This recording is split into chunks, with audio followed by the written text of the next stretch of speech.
పైనుంచి వస్తుంటే మా కొండ సురేఖక్క చూపిస్తుంది, కింద క్రేన్ పెట్టి బాయి తవ్వుకుంటారు నీళ్ల కోసం, సాగు నీటి కోసం.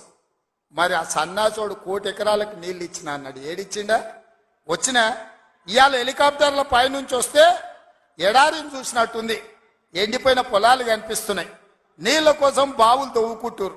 ఇవాళ బావి తవ్వే క్రేను అది చూపించి సురేఖక్క అన్న ఇంకా బాయిల వ్యవసాయమే ఉంది, ఇక్కడ నీళ్లు రాలేదని. ఇవాళ వస్తావా కేసీఆర్, నీకు మళ్ళోసారి చూపిస్తా ఈ ప్రాంతాన్ని.